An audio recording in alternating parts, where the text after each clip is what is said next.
Good morning, everyone, and welcome to another Torah portion class. Today we study the portion of Eikev. It's the third portion in the book of Deuteronomy, and we're starting from the book Selections from Likutei Sichos, the second talk of the Rebbe. A fascinating discussion. So here is the introduction, a verse in the Torah, in this week's Torah portion, and it appears also in the book of Exodus. 16:19, I believe, the verse is, the Torah says the following, this week's Torah portion.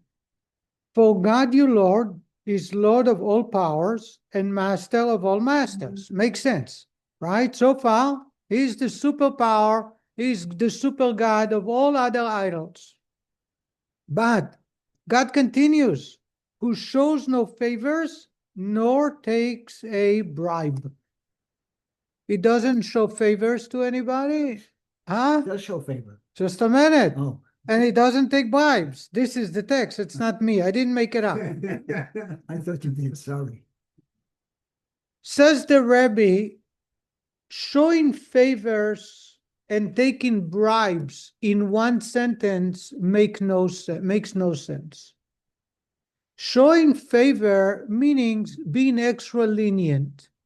You assume God is my daddy. He's the judge. He'll show me favor. He'll give me a little bit of extra leniency. Bribery is outright wrong and unacceptable. Bribery in the Torah the Torah tells us, will blind the judge. So why is God saying that he will show no favor and will not accept bribe? We're dealing with judgment. Otherwise, when do you need showing favors and taking bribes? It's only in the day of judgment, when God is judging us. And he says he's the master of all masters, the God of all the creation. He will show no favors and take no bribes. Then the Rebbe is asking, I don't understand. We read in the Torah, we read it in last book, as Harry pointed out.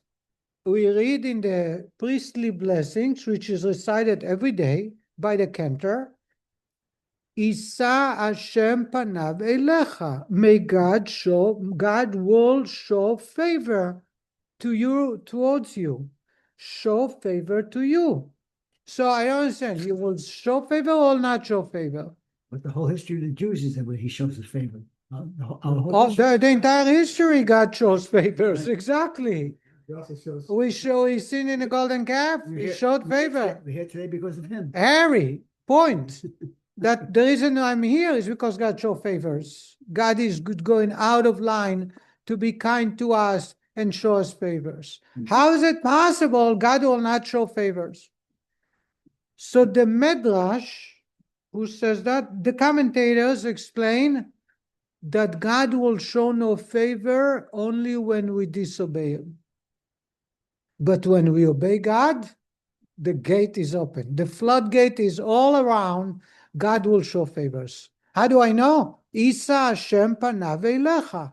God will show favors towards you. It's a blessing we say. And as Harry said, it is the only way we can be here.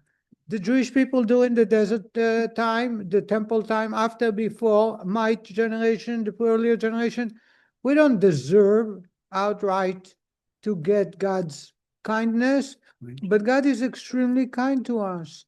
And God says he will show favor when we obey God. What happens in this week's Torah portion when you do not obey God? He will show no favor to you.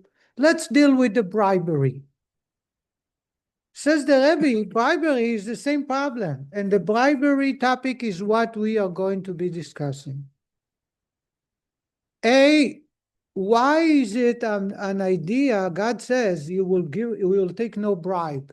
What do you mean he takes no bribe? Is that a big deal? The basic tenet of a judge is taking no bribe. What happens if a judge takes bribe? He is a crook. He's not a judge. So how can you attribute such greatness to God that he takes no bribe? In addition, the Torah in two places in the Torah says, "V'shochad lo tikach." do not accept bribery. Ki hashochad yaver einei pikchim. Shochad will blind the wise men. God, in the Torah, we are told, all the commandments he assigned the Jewish people, he himself keeps. So if he tells the judge, don't accept bribery, he doesn't accept bribery. So the question is twofold. A, it's a basic understanding that a judge does not take bribery.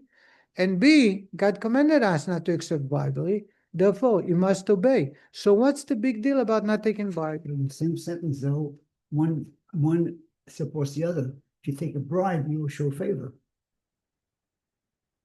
If you give a bribe to someone, let's say judge, he will show favor. You connect bribery and favoritism as one bundle, but it's not necessarily. In other words, a judge can show favoritism for many reasons, and it's legitimate. But bribery outright is wrong. Right. So therefore, it's totally disconnected. That's why it's called a judge. He needs to use his cup, his mindset, to know when to be lenient and when to be strict. So showing favoritism, God says he's not going to show favoritism, which is against reality, is only when we disobey God. That is explained. But God is not taking bribery. God will not take bribery. What's the big deal? First, obviously, if he's a true judge, he doesn't take bribery. Second, God himself commanded us not to take bribery in several places. How is it possible if he commanded us, he also observed the mitzvot? This is one restriction that he gave us. Therefore, we must obey them. Says the Rebbe, the Medrash tells us, actually it's not the Medrash, it's Mishlei, Proverbs. I'm going to read it to you because it's fascinating. There is another puzzling issue. We find that God does indeed take a bribe, as the Medrash comments on the verse in Mishlei. In the book of Proverbs, the Medrash tells us, he will take a bribe from a wrongdoer bosom. God, a wrongdoer, God will accept bribery. So again, first, the question is, it's directly against the commandment here not to accept bribery. Second, what do you mean is to accept bribery? It's so wrong that he forbade us. What is the bribe that here is the Medrash explaining that God will accept bribery from a wrongdoer? What is the bribe that the Holy One, blessed be He, takes from the wrongdoers in this world? Teshuva and good deeds.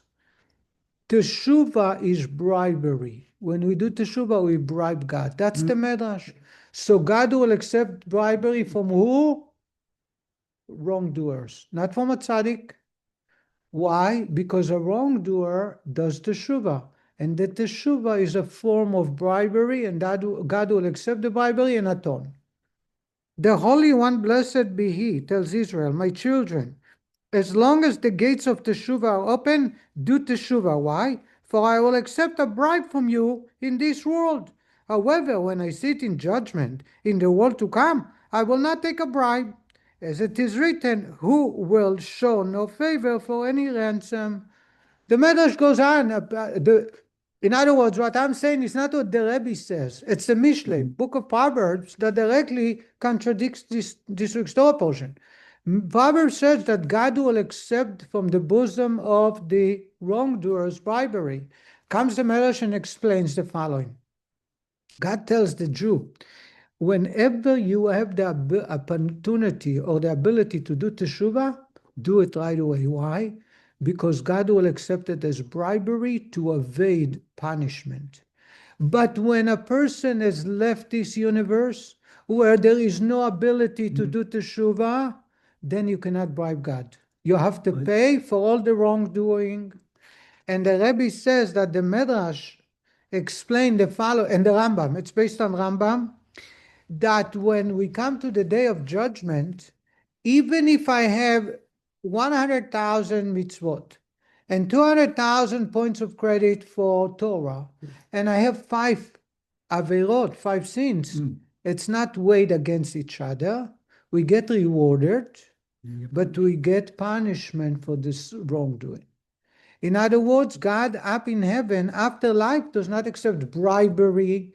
Teshuva will not help. There is no way to pay back with the good deeds. That's a form of bribery. Up there, God will accept no bribery.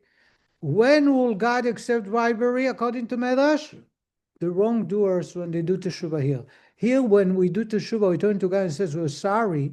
God will say, okay, I let go. This is a good bribery. Bribe me and I'll forget and keep a blind eye for what you've done. Now the Rebbe is going to ask questions. If there is a question directly to the topic, I'll address. Well, I'm just saying what I think you mentioned. At Yom Moshe Techad. At Yom Moshe Techad means you up until the day he dies, he can still do tshuva. That's where it comes from. Right. As we'll see, some prayers on Rosh Hashanah and Yom Kippur are directly connected to it. That's why I'm so excited about these points. Says the Rebbe, I don't understand. So now we have, the Rebbe does it in the following. He is dividing the connection or relationship with God into two categories. One is called Teshuva. Teshuva is a form of bribery. It will walk, magic. Bribery. The other is Torah and mitzvot, the study of Torah and good deeds, where I can use it up in heaven to evade punishment. Doesn't work. There is no bribery. Did you understand that? No. The Medrash said that God accepts bribery from the bosom of the wrongdoers. Therefore, what is the bribery? Teshuva. Teshuva can be served as bribery down here. But if up in heaven, after life, when we have no ability to do teshuva anymore, we cannot regret. We cannot say, I'm sorry.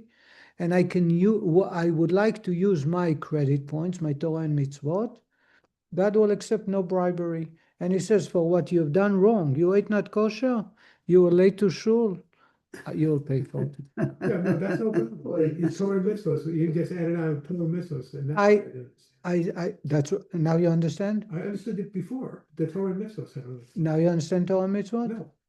The Torah and mitzvot are a form of bribery that we try to bribe God up in heaven after life. And it doesn't work or no? It doesn't work. No, that doesn't work either. That's what Rambam said, that when we go to heaven, we're going to get rewarded for Torah and mitzvot, but it will not prevent us from pain and standing in judgment for the wrongdoing. Why? God will accept no bribery. Where does that God no? So the only exception that God will accept bribery, which needs a clarification, because God gave us a commandment, it didn't stipulate any conditions, and yet we see God accept. But the Mishlei, it's prophet, it's Bible, says God will accept. So the only exception to bribery is teshuva. When can you do teshuva? While you're alive. What if I have a lot of cash, COD, when I go up to heaven, which is Torah and mitzvot, I'm heavy loaded. I'm loaded with Torah and mitzvot, and I use it as bribery to get me out of purgatory of payments. No bribery. God will accept no bribery, and Rambam says you'll have to pay for every good misdeed. Is that clear? Yes. I just, because this is so gishmak and there is so much depth into it, and there's so many topics that can be developed into great lessons, I'm just going to concentrate on one point. Says the Rebbe, God does not accept bribery. How come teshuva, for teshuva, he does accept bribery? Tzedakah doesn't help. Huh? Tzedakah doesn't help. That's No. another Right, myth. right. In this world it helps. I'm talking about this world. It's not only teshuva, but also tzedakah. Let's find out. What's the feeling? You're touching about something. We're going to get to the high holidays. And even though in Yom Kippur it says tzedakah could help avert the severe decree, that's only here. We can't take those points upstairs with us. Except the Teshuva. Okay.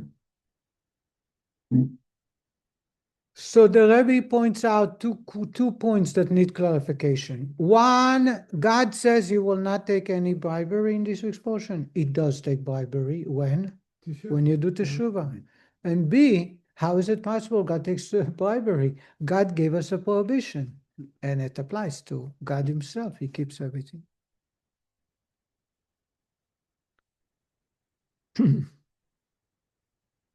Medrash Shmuel, a Medrash, tells the following. He says that when you do Teshuvah, you wash off the sin.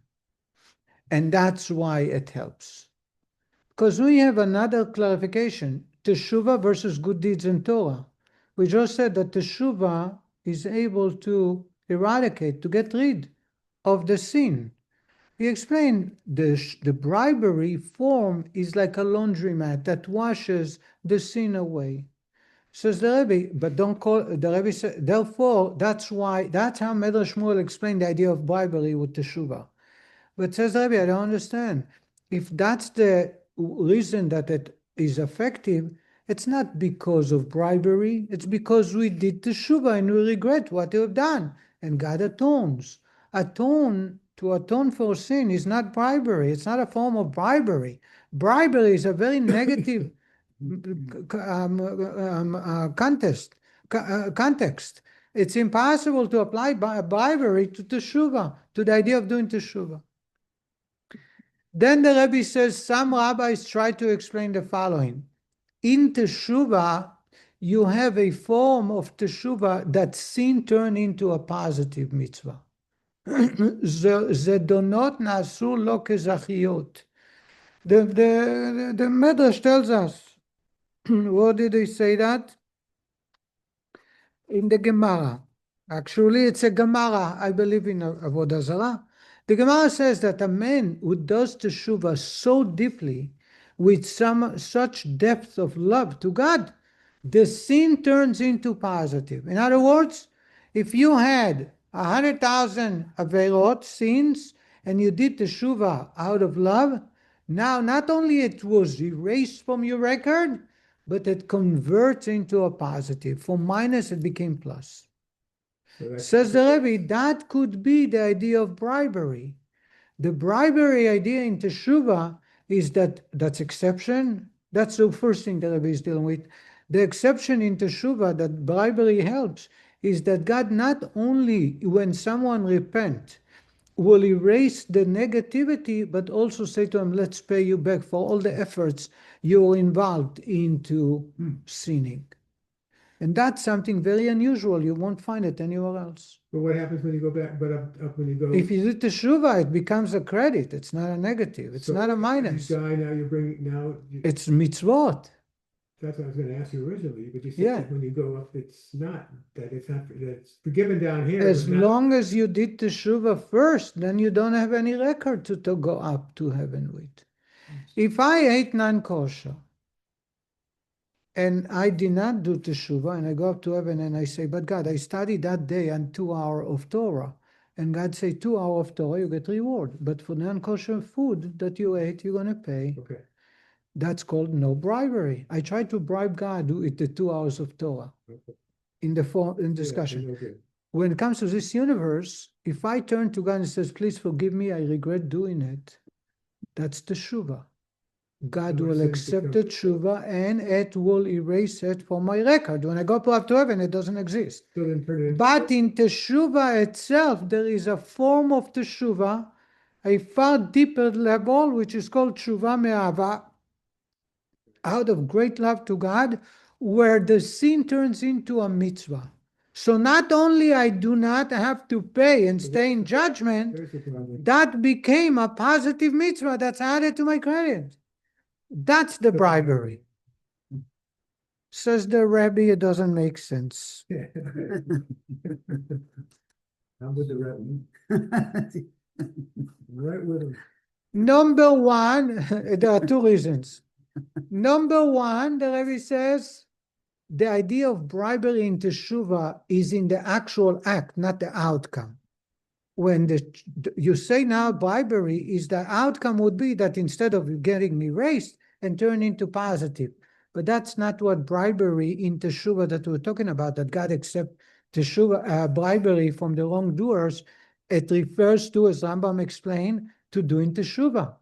Now you apply it to the outcome after you did Teshuva, and that's not what the context of the discussion. Number two, says Rabbi, to do the Teshuva is very rare, and it's very unusual. Now you're telling me that the bribery God accepts when we do Teshuva apply only in rare cases. And that's not what the text is saying. The text is saying that every time you do Teshuva, it's considered like bribing God. You understand that? It may not turn it into a mitzvah, but it's still supposedly part of a bribery. Right. So, It may not. Right. That's the way it should be. Does the concept of redemption fit in here? I just don't understand. I want to continue. The Rebbe explains the following. Here is the Rebbe's explanation. The Rebbe says quite the opposite. Bribery in Teshuva, and soon we'll address all the other questions. Bribery in Teshuva is that even when to the outsider, it does not look like a complete Teshuva that a person did. A person does Teshuva, but he is unsure himself if he is not going to ever repeat the sin. A man did Teshuva because he's embarrassed. A man did Teshuva because he's afraid of the punishment, because things don't work out, the stock market went down, but not for the right reason. That's not a complete Teshuva. Come God and says that's the only time God will accept bribery, because God does not accept bribery, as we discussed, up in heaven and here on earth. But God will say, Teshuva, the fact that you turned to me and said, I'm sorry, just saying, even though it's a lip service, as long as you're honest, God will accept it as bribery and say, forget. Even though it's unjustified, no, not. Even though it's totally unjustified to wipe out all the sin because he didn't do it completely, the bribery helps that it makes it as if he did a complete teshuva. And therefore it applies across the board to everybody, even some who are faking teshuva. That's the idea. Okay. The Rebbe is turning it upside down. Some rabbis want to say that that the bribery will walk into teshuva when it's turned into a positive commandment. Says Rebbe, it's very rare to do that, because you really need to have all your mindset and all your heart into it.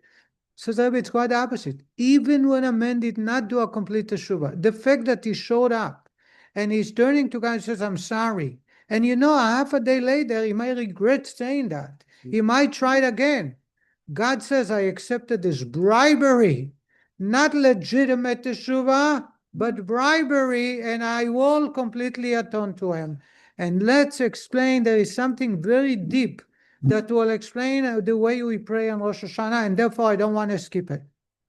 The Rebbe said, Rambam writes that based on the Talmud, that in order for someone to do teshuva, there must be 5 conditions. Torah, study Torah, tze'akah, calling out to God, which is tefillah, prayer to God, call out from the heart, tzedakah, give tzedakah, change your name, and change your location where you live. Says the Rebbe, when we live, I'm sorry, this is the Talmud, but how come in the Maharsha, Rabbeinu Shlomo Israelish asked this question, how come on Rosh Hashanah, when we say that certain things will evade sin, we say what? V'toiro, utfilo, utzdaka. What happened to change of name? What happened to change of location? How come it's not mentioned? It's one of the 5 conditions to help teshuva. Says the Rebbe, that's the idea of bribery, and I'm paraphrasing the Rebbe, that's the way I see it, because it's one topic that I love so much. Says the Rebbe, there are 2 ways to understand teshuva, and it's a very well-known concept in Talmudic discussion, Anyone who is deeply involved in Talmud will tell you that whenever we exchange or discuss Talmudic discussion, there are two ideas. One is called Hefza. Hefza means the object, and the other called Gavra, the human, me.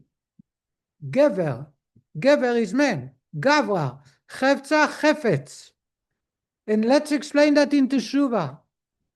Says the Rebbe, when a man does Teshuva, you can look at it that the Hefza, meaning the object of his conduct, he regrets and change.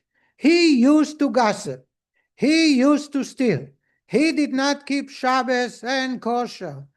And now he changed. What happened? You can look at it. He's not going to eat non-kosher anymore. He's not walking into McDonald's. You can say that's called Hefza. His conduct have changed. And therefore, it all depends on what he did or didn't do. And now he's involved in doing positive and proper, right? That's the action, interaction with the objects, with the humans, with the object. That's called Hefza. But then there is another type of Teshuva called Gavra, that the human being completely changes a new human being. If it's a new human being, then you don't have to worry about your past because it's not me. I don't have to promise never to disobey God and kosher, or not to gossip and say slander or cheat, because it's what I did yesterday has nothing to do with me. This was my past. It's called the Gavra, the human of change. Did you understand that? In Talmudic, we have that discussion. Hillel and Shammai is always Hefza and Gavra. Abaye and Rava, Hefza and Gavra. Every dispute can be applied in this way. The Rebbe, I believe, has a discussion, hundreds of examples, that once you understand this idea, it helps you understand what they argue about. But we're going to concentrate on Teshuva. That's why I loved it when I saw it last night. The Rebbe says, when on Yom Kippur and Rosh Hashanah, when you say Torah, Tefillah, Tzedakah, it's talking about the Hefza. I am not going to repeat what I've done, and I'm asking you to erase my record. That's the Teshuva that I need bribery. But there is a higher level of bribery when there is a change of name or a change of location. You know what it means? My identity have changed. I turned to God and I said, I am born anew today. My addiction, my misconduct, my record is my past, and I am a whole different human being. Therefore, don't put it on my record. That's the bribery that God accepts. In Teshuva, and the Rebbe says, you know why God accepts bribery? Because God sees in the heart. A human being is forbidden from accepting bribery. It will blind a human being because we have to follow what we see. If we don't see, we cannot rule based on words of someone. God knows what's in my heart, and God knows that every day I'm born anew. So therefore, even if it's a lip service, that's the point I'm going to make. Even if it's the lowest form of Teshuva, I can turn to God and say, accept it as bribery, illegitimate Teshuva. But I'm doing it in a way that I am going to be a completely different human being. And give me a chance. What does it mean, giving a chance? Do not give me strings attached to my past. A judge in court must have the strings attached to the past of the human and not allowed to take bribery to cut the cord. He has to throw the book sometimes at them. God sees the heart, and even though he does not accept bribery when we go up to heaven, Torah and mitzvot as a form of bribery will not help, right? Now you understand that. Teshuvas to the wrongdoers, God will take bribery from the bosom of the wrongdoers. What does it mean? He will take? These are wrongdoers that perhaps if you look at them today or in tomorrow, you may not see a big change. But God will accept bribery and say, you know what? It's a form of bribery. I keep a blind eye. I will rule that you are a new human being. That's why on Rosh Hashanah and Yom Kippur, all we deal with is with the Hefza, with the object of my wrongdoing. I went and said to God, last year I spoke disrespectful to my father. please forgive me. God says, part of the forgiveness, just like in the temple time, you have to bring offerings together with the regret. You have to do the tzedakah, you have to do teshuva, regret it, and you have to do tefillah. You have to pray to God, without which it lacks. Missing components are missing in the teshuva. But there is a whole different type of teshuva, where the gavra, the human, comes and says to God, I'm a different human being. And therefore, you need to have Torah, tefillah, and tzedakah. Its components also details in teshuva. Don't think we can skip those steps. But the idea, the type of teshuva that's achieved is, even if it's incomplete, God sees in the heart and knows that I'm a new human being, and therefore, as a human being, I have the full right to say to God, don't judge me on my past, because my past is over there. It's not there. Are they both bribery or just one of them? Both. Both of them. Rabbi, But the deepest level of bribery is when the person is becoming a new human being. Then the mitzvahs, then they become mitzvahs. Then they become mitzvahs. Oh no, that's another level. When he does it out of depth of love. We already stepped out of that idea of converting them into positive. We're dealing with a man who is just on the surface, on the threshold of teshuva. Even that person, through bribery, will achieve complete teshuva because he is considered like a human being. In other words, the Rebbe took the idea of bribery in teshuva not for people who are in the deepest level of teshuva, but quite the opposite, people who are on the threshold of teshuva. They just started, and it's considered not only complete teshuva, but the person is completely different. Yes, Harry. remind me of how Jackie Mason goes to the psychiatrist, and the psychiatrist says, you're not the same person as yesterday. He says, okay, send him the bill. Okay, thank you very much. I hope now we understand. God will show no favoritism, again, only to those who disobey God, but it does show favoritism to those who obey Him. Will not accept bribery. We ask, it's obvious. And in addition, we discovered that God does accept bribery, and we discovered that God will accept no bribery in the world to come. And bribery in the form of Torah and mitzvot, all the credit we did here. But in this universe, through Teshuva, the prophet in book of Mishlei, Proverbs tell us, God does accept bribery. What's the idea of bribery in Teshuva? Even if you just stepped into Teshuva and it's not a complete Teshuva, you can turn to God and say, I'm not the same as before, and therefore erased everything and give me a new chance. Up there. Here! Just here, what about up there? Up there, if Teshuva helped here, that's good. Otherwise, up there is no Teshuva. He did it here, so it affects it. It affects you, and obviously later on when you go up to heaven. So did it get rid of the sins, or did it not get rid of the sins? Of course it did. Okay, fine.